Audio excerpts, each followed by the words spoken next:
પ્રભુ ઈસુ ખ્રિસ્તના નામમાં આપ સર્વને પ્રેમી સલામ. ગીત શાસ્ત્ર 109.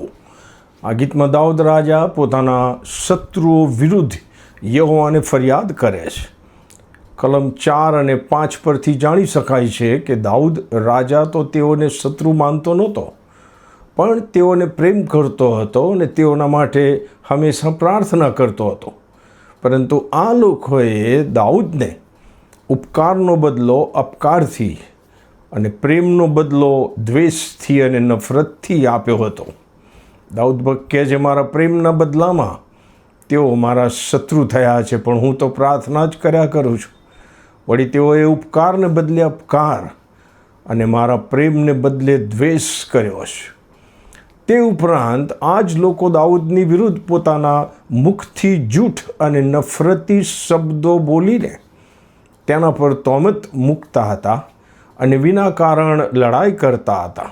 તેથી કલમ 2 અને 3માં દાઉદ લખે છે, કેમ કે દુષ્ટો તથા કપટીઓના મુખ મારી વિરુદ્ધ ઉગડ્યા છે. તેઓ મારી સામે પોતાની જીભે જુઠ્ઠું બોલ્યા છે.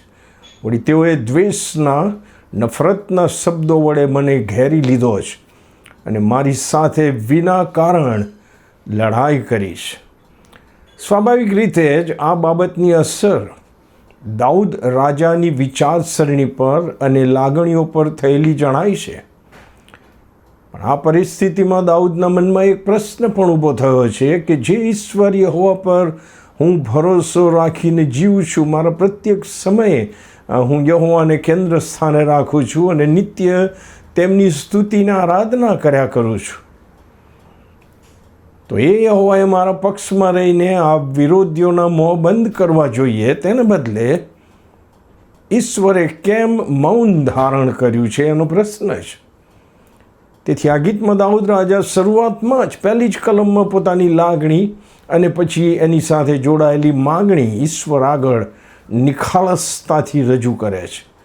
કલમ 1માં વાંચવા મળે છે, એ કહે છે કે હે મારા સ્તુતિના ઈશ્વર, તમે મૂંગા ન રહો. Do not keep silent, o god of my praise. દાઉદ રાજા ઈચ્છે છે કે ઈશ્વર યહોવા તેની આ વિકટ પરિસ્થિતિમાં દરમિયાનગીરી કરે અને કંઈક રસ્તો કાઢે, કંઈક ઉપાય બતાવે અને તેને આ પરિસ્થિતિમાંથી છોડાવે. તેથી કલમ 21માં દાઉદ આ પોતાની ઈચ્છાને પ્રાર્થનાની વિનંતીના રૂપમાં ઈશ્વર યહોવાની આગળ મૂકે છે. એ કહે છે, પણ હે યહોવા મારા પ્રભુ, તમે મારા નામની ખાતર મારે માટે ઉપાય કરો. તમારી કૃપા ઉત્તમ છે, માટે મારો છૂટકો કરો. વાલો, ઘણીવાર દાઉદના જેવી પરિસ્થિતિમાંથી આપણે પણ અન્યાયના લીધે અને વિના કારણ પસાર થવું પડે છે. ત્યારે આપણી લાગણીઓ અને આપણી માગણીઓ નિખાલસપણે ઈશ્વરને જણાવીએ અને વિશ્વાસથી, ધીરજથી યહોવાની સહાયની રાહ જોઈએ. આમેન.